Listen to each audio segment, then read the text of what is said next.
joining us here. We have been working with Tim together with the Envisage Incubator actually the whole spring this year, and it has been really amazing times to get to know Tim and his team in Namibia and see all the great efforts that they have already done. But Tim, me? I can hear you well. Thank you very much, Ronnie. It looks like we have everybody else, or all of the panelists online as well. So yes, I can hear you. Thank you. Really good. Okay, but I will then jump away and give you, the moderator, the opportunity to start this session. So maybe you could start with a short introduction about yourself and then move over to all the amazing panelists we have on board. So welcome, Tim. It's an honor to have you here. Absolutely, Ronnie. Thank you very much. Thank you to the whole Ambitious Africa team for putting this together. Let's jump right in.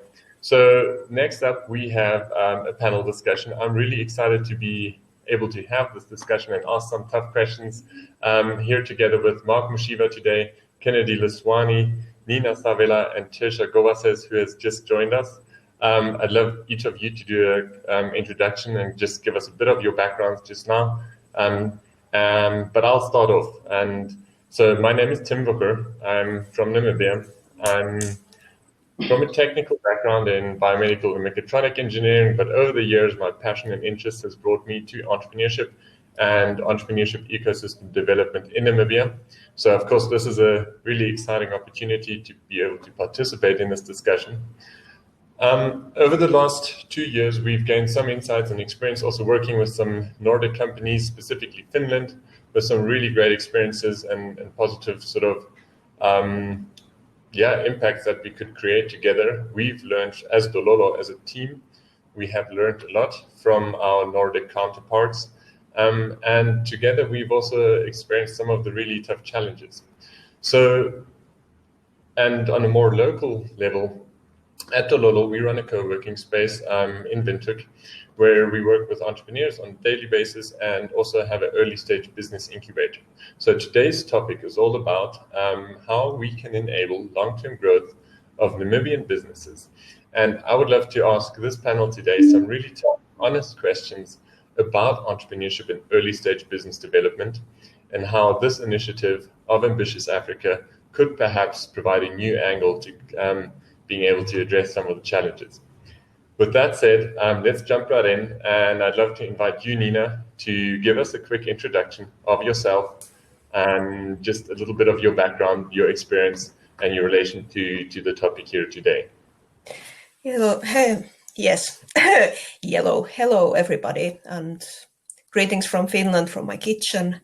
I'm Nina Savela from Satakunta University of Applied Sciences and currently working in the project SME Isle, which is a EU-funded project in which we bring small and medium-sized enterprises from Finland, Sweden, Estonia, and Latvia to Southern African markets, using Namibia as a stable entry point. And our areas of business are ICT, renewable energy, automation, maritime and logistics, and shipbuilding. And we began this project in 2018 and have already, our companies have already managed to have 7 sales and 3 joint ventures. But of course, at SAMC, we have cooperated with Namibian actors since 2012 within different projects. Myself, I've been to Namibia and lived there for 3 months in 2016, and I have visited it since then. Okay, thank you very much. So Nina has been to Namibia a few times, or experienced Namibia, and as she mentioned, also been working together and facilitating the exchange between Nordic and Namibian companies, specifically in line with the SME Isle project that is active in Namibia and sees that as an interesting entry point for Nordic companies to Africa. Kennedy, we've met at previous entrepreneurship events. Really great to have you on the panel today.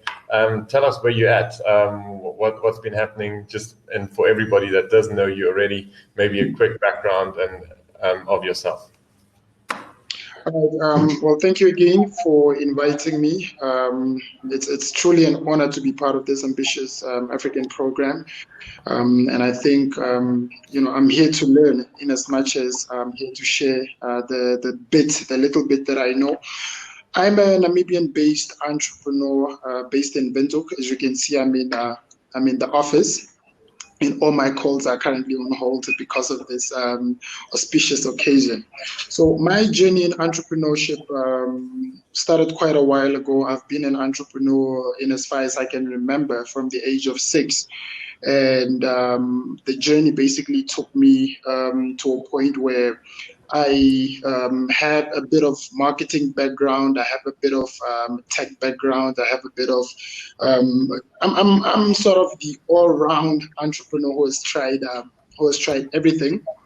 But where I stand now as an entrepreneur is my focus is on tech, in basically all the areas of tech, from electronics to software development, and also education, entrepreneurship education.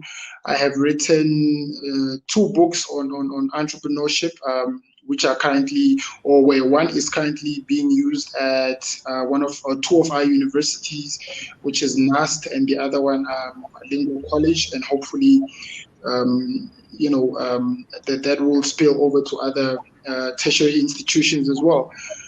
In as far as entrepreneurship education is concerned, and I believe by virtue of me being here is I'm very passionate about entrepreneurship education from a primary level to secondary, all the way to tertiary level. That's one of the things that that sort of wakes me up every day, as far as making sure that where I am today, my experience can be packaged into programs or products that will ultimately educate young Africans, young Namibians in entrepreneurship.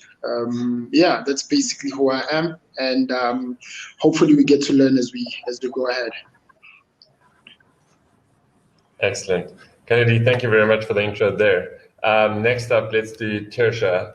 Good morning to you, or good day. It's lunchtime already. How are you doing today? And tell us a little bit about yourself. Good afternoon to everybody in Namibia and Huvahua, to everybody in Finland. Can everybody hear me? Yes, we can hear you. Perfect.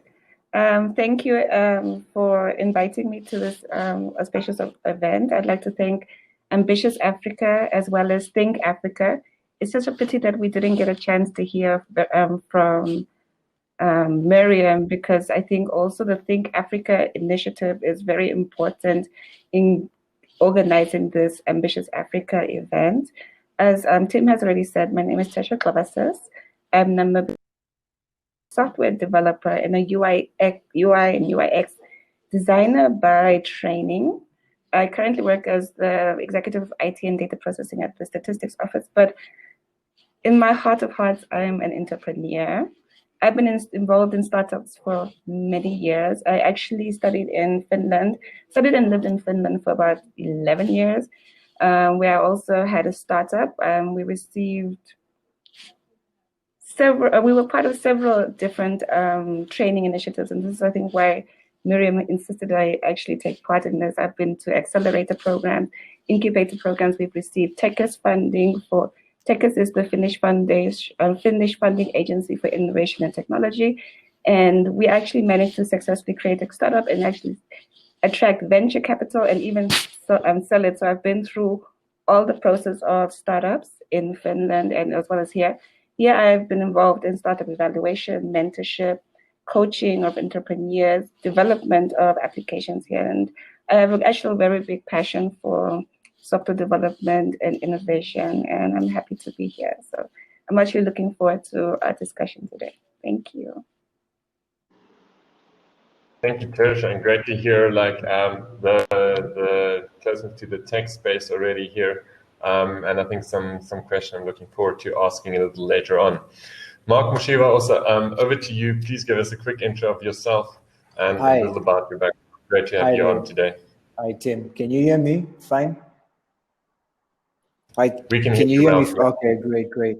So I'd like to start off by just thanking the initiative for allowing us to share our views on the platform. I just, when I was looking at the lineup, I actually saw Tersia, And Tersia and I know each other, but they also have a Namibian-Finnish connection because she's the only other person that I know who also at some point studied in Finland. So I felt that it was quite quirky that we were both on this panel today. So yeah, my name is Mark Mushiva. Up until 6 years ago, I was a PhD student at the University of Trento in Italy. So I was living between Italy and Germany, doing a PhD mostly on applied and pro-social games. And so, and before that, of course, during this time, I was also running a creative practice out of Berlin, where I was specifically focusing on creating wearable musical instruments. My sort of foray into entrepreneurship is over the years, I have sort of been involved in the entrepreneurship scene or the tech entrepreneurship in Namibia, mainly through working as the special projects and research coordinator at the Fab Lab when it was still active. And for some time last year, I was also the innovation coordinator, of course, at the Inclusive and Collaborative Tech Hub, which was running out of the informatics department at NAST. And of course, I've also through a startup that my co-founder and I were operating locally called the Tech Guys. We're also sort of involved in trying to find different tech solutions that fit the market. Yeah. You're behind the Tech Guys. That's awesome. I didn't know that. I've heard about it, of course. Okay. Thank you very much, everyone, for this round of introductions. So really, really cool panel. I think today I'd like to start off by perhaps getting a bit of a feel of what do you guys think? Where do we stand in terms of entrepreneurship in Namibia today? What are some of the already existing initiatives where we're connecting Nordic companies, partners with Namibian organizations, teams, entrepreneurs? And what is your insight and your feel about that? And then I'd like to move on to some of maybe the tougher questions later on, also seeing like what works well, but what doesn't work well, and realizing what are some of the challenges that we have to overcome to really be able to reap some of the potential benefits of such exchanges and partnerships. So that'll be like the overarching theme I'd like to follow today. And I'll start with you, Tersia. So you mentioned, you've done a lot of work and you're passionate about startup coaching and entrepreneurship development in Namibia. What's your general feel? Where are we at in Namibia? What's going really well? What are some of the challenges that we're facing? So yeah, really excited to hear your insight into this topic. Okay, thank you, Tim. I feel like we are getting in. We are actually starting. How could I say it? We have somehow slowly jumped into tech entrepreneurship, because I feel like I can definitely talk about tech entrepreneurship in the country. You see that several years ago, you wouldn't find that many hackathons and all types of developer events, and this has now become a common practice where people are looking at, developers are coming together, looking at how they can use their existing skills, create something, even if it's a small application, and have that, make the application. And where we are lacking is the adoption of these small technologies that are being now developed at small hackathon events, and actually having them from there to the actual marketplace. So I feel like the initial step of creating the community exists. And I think that is actually the first step. And I remember even in Finland, that was the first step. Hackathons were all beginning. And the next step was you just needed 1 or 2 killer products in order to move the market forward. I remember at the time, even before Angry Birds, there were just a few killer products. But as soon as Angry Birds, which is now Peter Vesserbakker's baby, took off, then hackathons and making things became part of the rage. People actually saw that there was value in these applications, and there was also local adoption. So if we had like a more local adoption and people just being aware of the community, coming up, figuring out how to connect some of the local ideas, because now when they think of developers, they actually think of, oh, you actually how one of my friends actually posted yesterday, I'm a software engineer, I'm a developer, I'm not here to fix your computer, I'm not a help assistant, help desk assistant. And I think that's where the country actually sees most of the developers, whereas for us, we're actually looking at the community as people that are now making things, more tinkering culture at the moment. And we need to move from this tinkering culture to more of a application adoption culture. Yeah, this is really great insight, and I think so. So if I hear you correctly, you're saying like we've been able to access the first step of bringing people together to develop solutions that could have value, but what we're not fully able to integrate yet is seeing the commercial and also the socio-economic value perhaps that there is in some of the technology that is being developed, and these communities coming together with what you seem at the moment is more of just a tinkering culture. Exactly. Okay, so the transition to more business applications there, and how do you think that that's something that perhaps this initiative could how does that relate? How can Ambitious Africa perhaps and the exchange and communication between Nordic companies and entrepreneurs and us in Namibia help address that?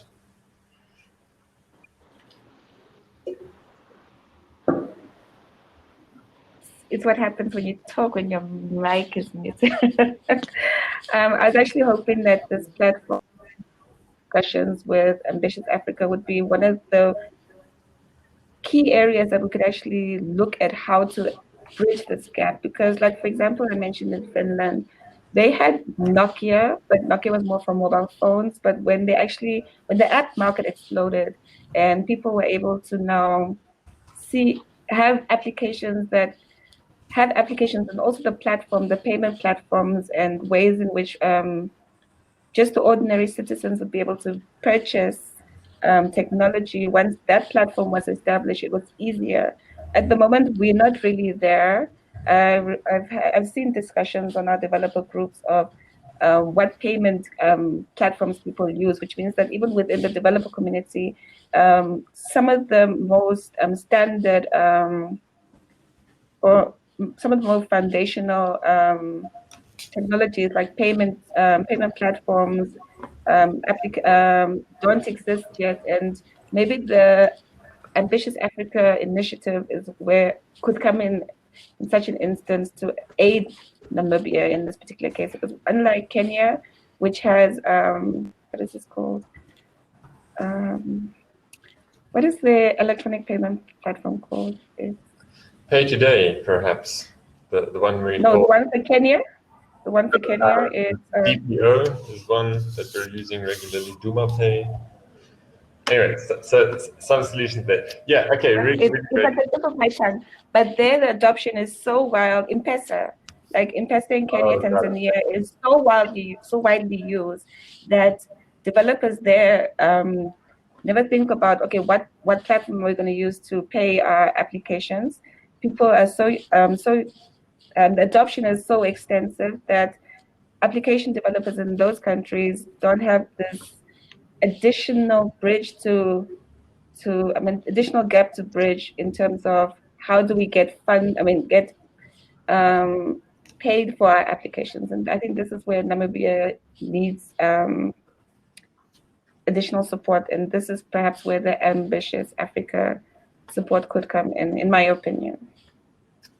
Excellent. Okay, Kennedy, I want to continue this sort of line of questioning, like about the state of entrepreneurship in Namibia. Now, you're an entrepreneur by heart, always have been, as you mentioned. You've mingled in the space of technology, also with Telephonic and some experience there, so tech space. But in general, and you described the importance of entrepreneurship also being early stage, something that needs to be perhaps developed from a really early stage and from primary education. And perhaps even earlier. So what is your where we stand, and what is the current state of entrepreneurship in Namibia? Thank you very much, Timothy. Now, As entrepreneurship education is concerned, I think government has made the necessary strides in order to get or to create an awareness for how entrepreneurship education is important. I primarily think there is somehow misplaced priorities. The questions have said in as far as who and what is concerned. Now, who is responsible for entrepreneurship education in Namibia? It has become everyone's job, right? And that for me is how you kill an idea. You kill an idea by saying that it is everyone's job. It's, who are the stakeholders involved? It's the Ministry of Education. It's the Ministry of Trade and SME development. We need a key focus on prioritizing why and who. Why, obviously, number one is entrepreneurship education is very important from a primary level, and we also need to somehow demystify the fact that when we say entrepreneurship is very important. Why is it important? It's not that we are trying to turn everybody into entrepreneurs. Not everyone can be an entrepreneur, but it is very important to know that everyone going through the education system should somehow be indoctrinated to think like an entrepreneur. Obviously, going back to the key the key subject of how do we then reap the fruit of entrepreneurship in as far as sustainable development is concerned. In that case, from a primary level is very important in order to start thinking. Yeah, that we need to really encourage from primary school level.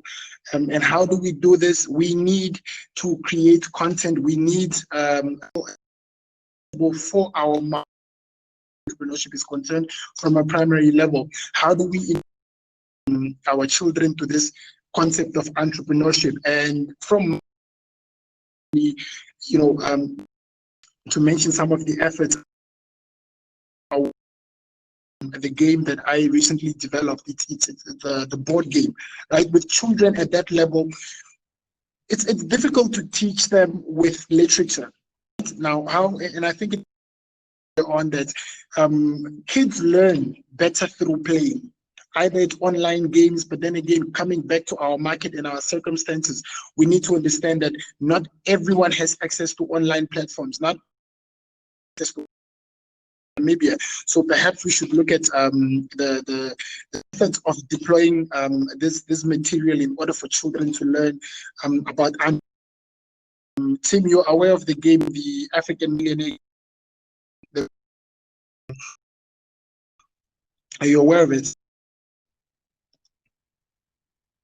I haven't seen that. No, Kennedy. It'd be great if you can share that. You've seen it. I have not yet. Now, you see, that for me is very important because from a primary level all the way to secondary and tertiary level, the methods of deployment are different. You cannot teach a high school student the same way a tertiary student is being taught or entrepreneurship.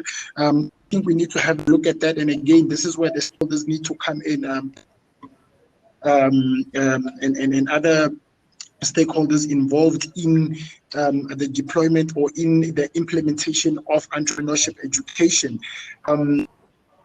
To secondary, very important, how we teach secondary students about entrepreneurship. How do we introduce them to entrepreneurship? Because, and I'll make reference to the previous speaker, there is a wave of tech entrepreneurship, and when we think of tech entrepreneurship, we automatically assume that it's creating apps, right? The avenues when it comes to tech entrepreneurship are part. We need to look at agriculture. We need to look at medicine, right? Electronics, robotics. These are different sort of different areas of business that also need tech entrepreneurship to apply their skills, right? And not to take away from creating apps, but we need to move away. We also need to understand that yes, apps are here, but what other methods, in as far as tech is concerned, what other applications, right, can we introduce students in order to solve problems with tech? Okay. Yeah, so and absolutely, there are many different angles there, and I do. I think so. Fully, you're mentioning like from an early stage, we can address that. Government needs to be involved, and many different approaches that can be taken to this. Mark, I want to ask you. So you've had quite a bit of international exposure. You've traveled. You mentioned that you've been active in Berlin and leading things in different countries. What is your experience between the Namibian and international connections when it comes to entrepreneurship, and what has worked well from your experience, and what are some of the challenges in establishing these international connections when it comes to entrepreneurship? Right. So I would say that perhaps that one of the stock differences that I've noticed between operating, I suppose, a tech startup in Namibia and somewhere else is that the investment culture is completely different. You know, you have investors who have been primed to a culture of investing into high risk ventures, and whereas in Namibia, for instance, because of the relatively new sort of like tech entrepreneurship, which is what I'm more familiar with, is relatively new here. We still have investment culture in Namibia, which is kind of conservative, which makes sense because I guess if you're an investor, what you're looking for is you're looking for your return, and you're likely to invest in the least risky venture. And right now, it's just the sad thing is that, of course, construction, real estate, and transport maybe have much more of an operational history and are established, and so investors here are likely to bank on more traditional early stage businesses. The other thing, I guess, that I've also realized about entrepreneurship in Europe, mainly in Germany and Italy, and I guess Finland, where I've had the pleasure of staying and studying, is that the rate of experimentation is actually a lot faster. I mean, it's a lot easier for instance, for people to get together in certain places and build sort of really mature, minimal viable products that sort of demonstrate a value proposition of whatever it is that they're starting. So, and I suppose also it also comes from this sort of, it's a cascading effect, is that if the guys with the money are willing to fund tech startups, and then so you will find more players in sort of more entrepreneurs who are ideating and prototyping in sort of in tech. And so here I feel like we don't have that sort of culture of mass experimentation, because we're not incentivized to mass experiment in tech because of funding sources, but also we have some limitations in terms of access to the components that are used to create tech ventures. I'm specifically talking about more physical computing and electronics in that line of thinking. So yeah, I mean, I would really just, if I had to characterize the two different sort of ecosystems that operating in, is a sort of culture of experimentation, and of course the funding culture in Namibia, which is a bit more conservative. Yeah, spot on. I think you point out a few really critical components to any successful, entrepreneurship or business venture, finance being one of those. And you mentioned the term mass experimentation. So once you have a certain amount of components coming together, that's really where it becomes exciting, of course, and where you can start experimenting. You have lots of failures, but from that you also have successful ventures and valuable lessons learned. Have you come across, and Nina, I'll have one last question for Mark, and then I really want to hear your expertise and insight, like from a Nordic perspective and your experience in bridging this, bridging the Nordics with Namibia and Africa. But Mark, have you come across some examples where you've seen this work really, really well? Because of course in the Nordics, such a culture of mass experimentation and also the financial investment culture exists more readily. Do you know of practical examples that we can learn from where this exchange has been successful? I mean, I would say that maybe not so much to say about the Nordic and the specifically Namibian experience, but I will say that the value that has come from our collaborations, maybe with Finland and I suppose with Germany, is that they have set up funding programs where they have given Namibians the chance to participate in this form of experimentation, or even to enroll in the form of education that's more suitable for operating in an entrepreneurial landscape that is so volatile and uncertain, such as the one that we have in Namibia. So the biggest contribution in that sense has to be, of course, bringing skills, teaching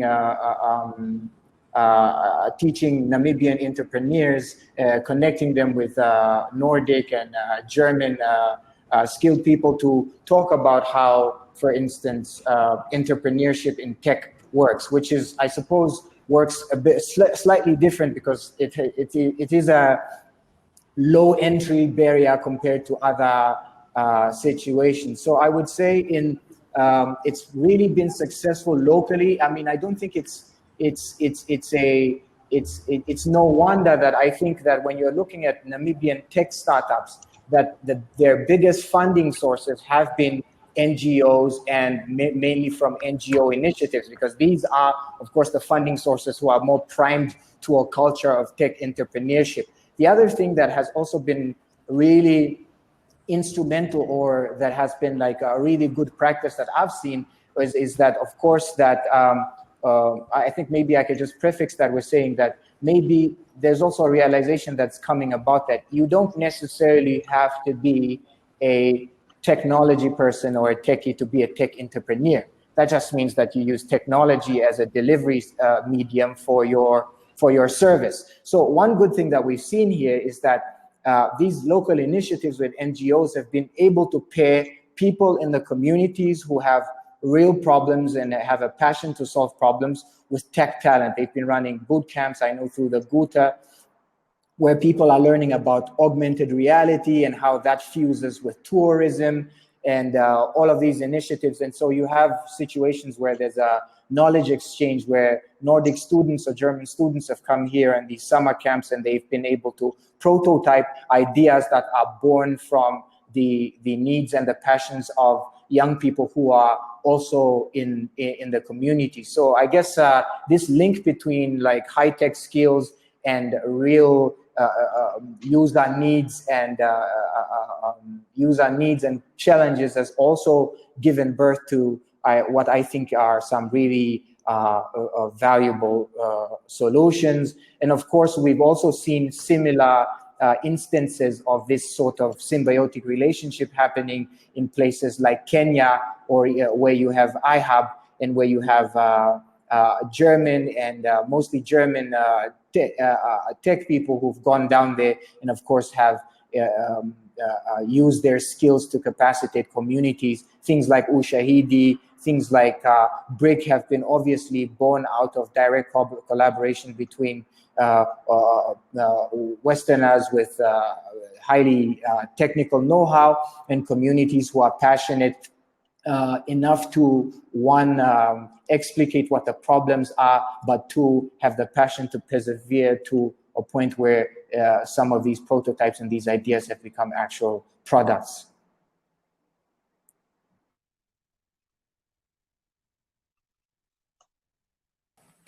Tim, your mic. Thank you, Nina. Absolutely, thank you, Mark, for that, and some real practical examples there. And I think what you bring up also is what Tersia mentioned earlier. We're really only as Namibians moving into that space now where we're seeing that, but we can learn from other African countries that are perhaps a few years ahead of us and have already gone, similar and gone through similar journeys there. I now want to move on to and say from an also practical experience, Nina, how have you experienced working with Nordic entrepreneurs coming to Namibia, pitching some of their products? You mentioned, that you've seen some successful business transaction come out of that. We connected really briefly earlier on, and Nina and I, and you'd also mentioned that one of the things that you've learned over the years is really finding the right partners to work with, and that is key. But tell us a little bit about what initiatives are already happening between Nordic entrepreneurs and those in Namibia. Yeah, basically, I've been working with the Nordic countries for several years already, and we know the networks back in Finland and also in Namibia. Namibia is a small country where people know each other, so it's very easy to establish good networks and get to know different people. I wanted to emphasize the issue of speaking about initiatives or projects. Yes? Is it good? Are you hearing me? Perhaps just some noise, Nina. I think you can continue. Thanks. Okay, yes. So speaking about initiatives and projects, we need to remember that projects usually last from 2 to 3 years maximum. But what we want to emphasize in our project and in general are the long-term relations between us and the Namibian counterparts.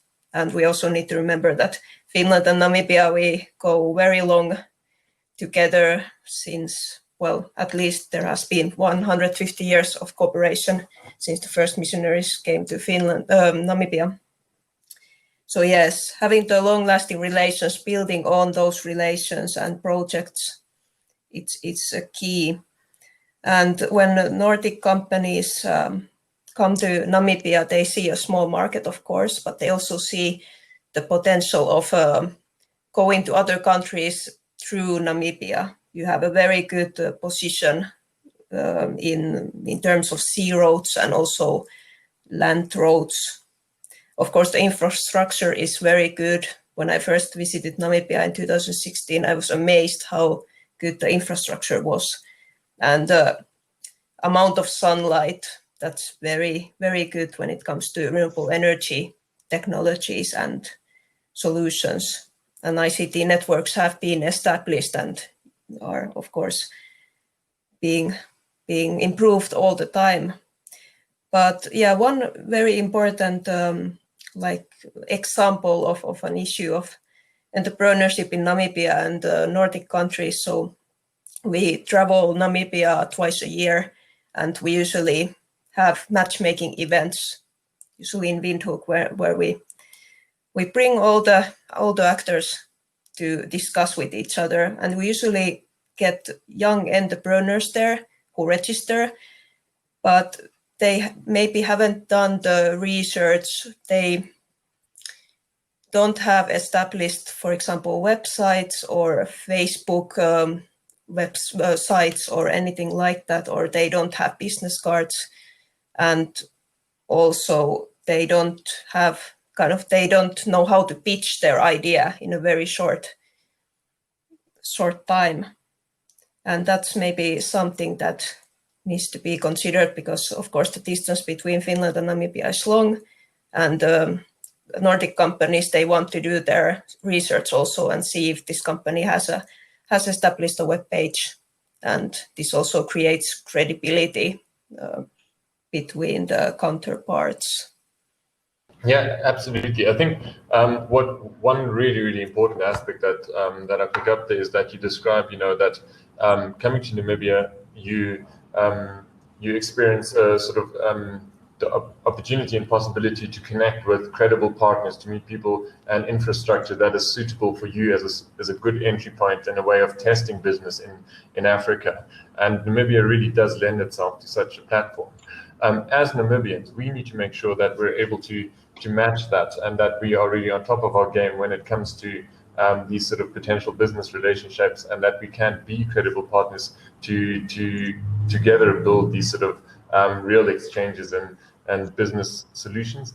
And also that point you mentioned is really directly to what Kennedy was saying earlier on, to entrepreneurship development, that becomes more of our culture and something that we live, that it's easier for us to do.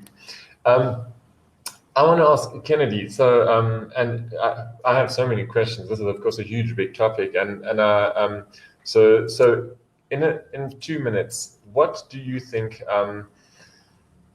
How successful is entrepreneurship in Namibia currently at reducing unemployment? Because this is very the discussion when it comes to unemployment. Entrepreneurship is perceived as one possible component to alleviate that. What are your thoughts? Well, how successful is entrepreneurship at alleviating or creating jobs? Number one, the short answer to that is very, very unsuccessful. I don't think we have case studies locally that we can point out and say Namibia has been successful at, or Namibian entities that were created obviously through this process of entrepreneurship have been successful at creating employment. Why? Because of the culture that we still have in as far as education is concerned. We come from backgrounds where, or just to give it context, employment in Namibia, more than 200,000 are employed by the state, which is obviously what is currently eating into our budget. So government has not, and again, I'll go back to my point, it is a matter of priority. It has become everyone's job to make sure that small businesses or entrepreneurs are encouraged to start businesses.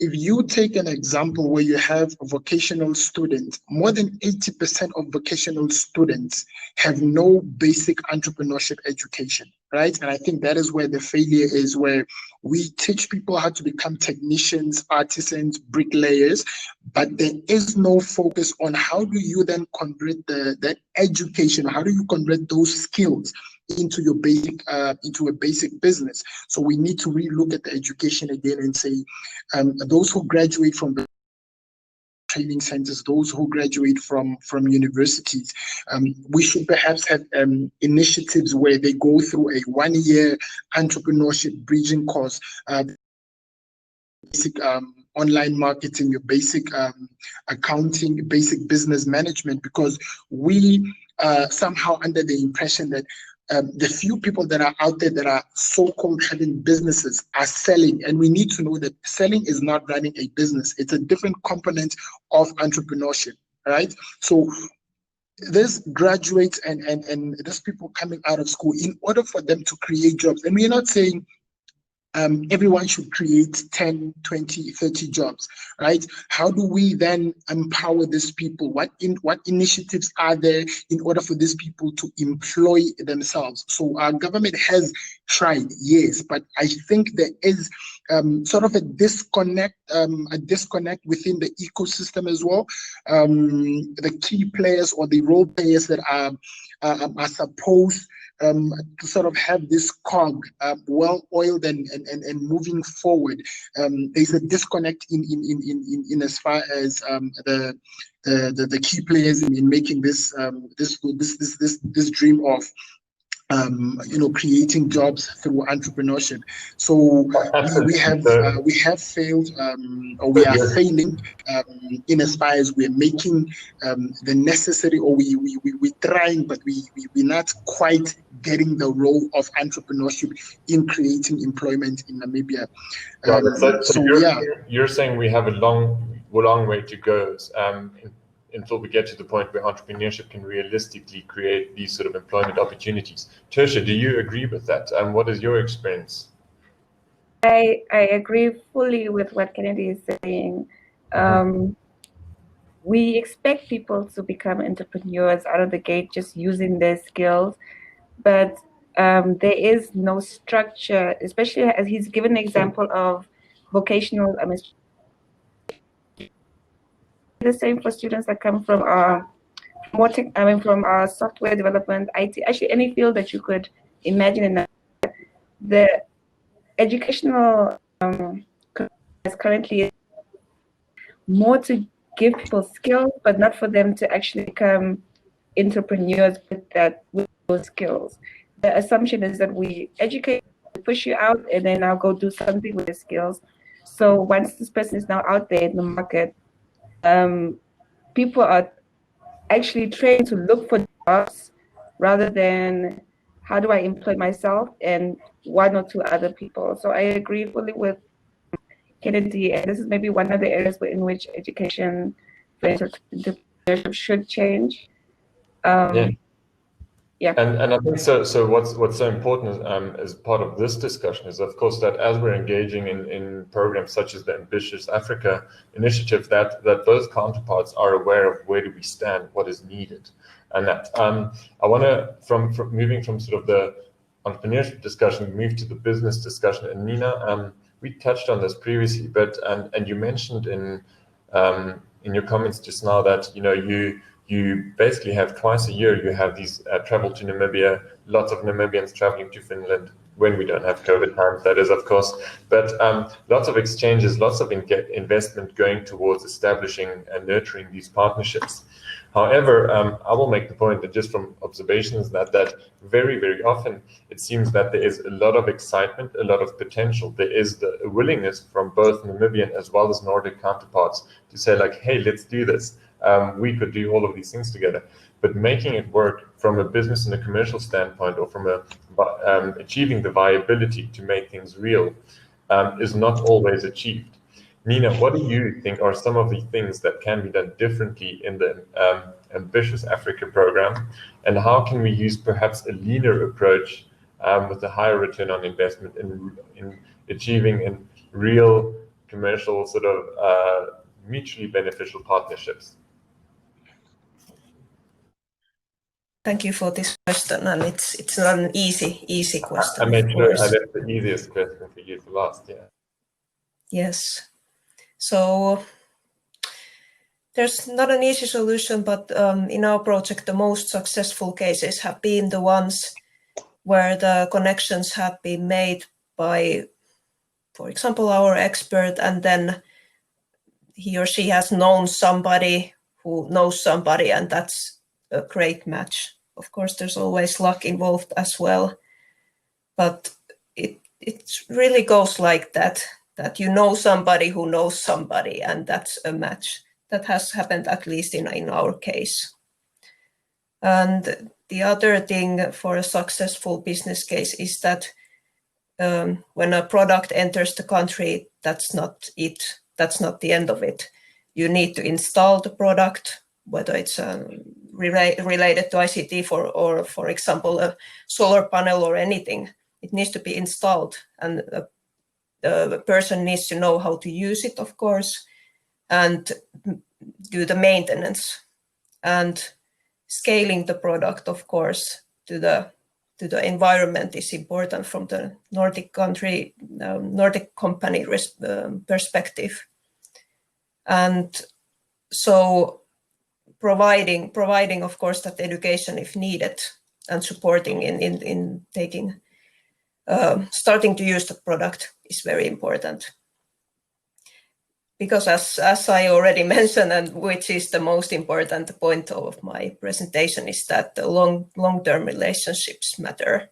Sustainable business, that's what accounts. And the continued sort of exchange of skills and the support as part of this long-term relationship is perhaps really where we can then reap the benefits and the fruits later on. And Mark, you'd mentioned earlier that that you'd experienced some of those. So with the exchange between Namibians, but and then Germany or also Finland, where this does come to fruition after some time. But very often that's not yet in the investment space, it is in the NGO space. Perhaps that we need to be patient. But I think we also need to be really honest and recognize some of these things early on. So I think the sooner that we can in such a program as Ambitious Africa, say like, what are the real challenges? What are realistically the amounts of investment available from the Namibian perspective or from a Nordic perspective, and also what are the real benefits? Very often it is not in monetary terms, but rather in skills transfer, experience, and an opportunity mark, as you put it, to be able to participate in a program that enables us as Namibian entrepreneurs to learn. And I think that is a space where I see potential for this sort of exchange as part of Ambitious Africa.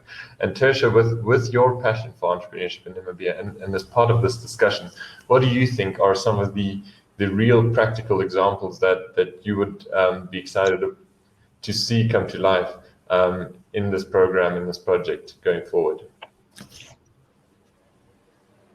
Okay, what would I love to see?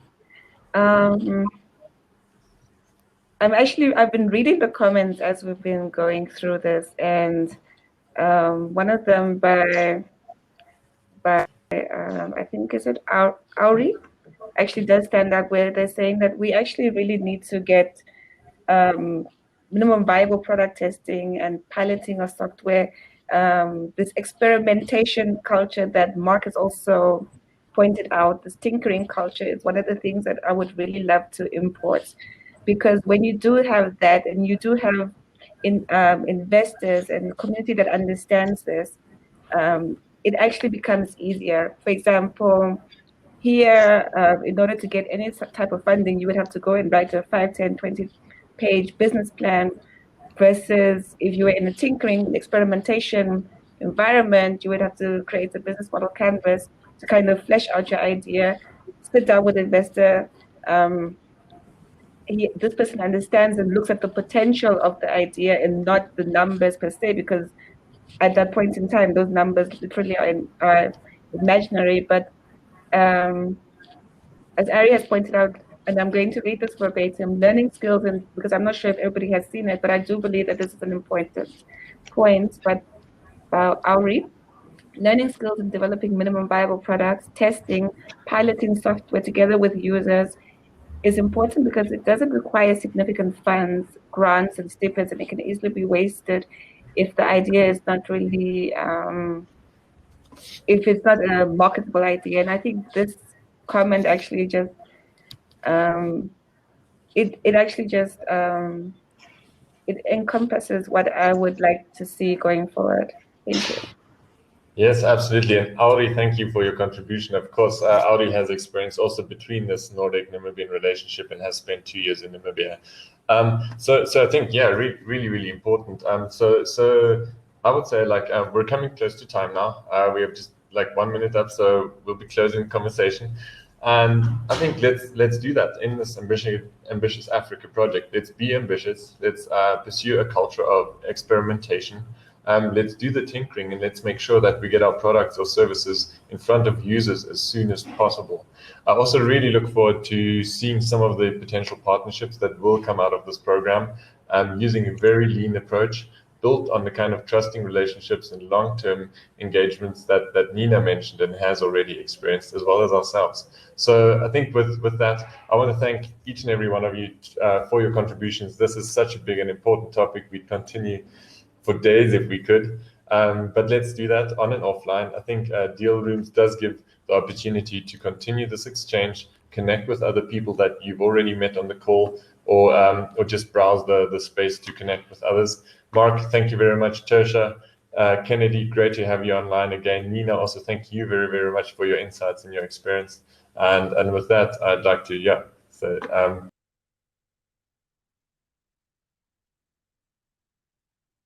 Okay, I guess Tim has gone, and I guess he wanted to say with that, he'd like to thank everybody for being part of this conversation, and we look forward to discussing with everybody in the chat or within the one-on-one sessions. Thank you, everybody. Bye.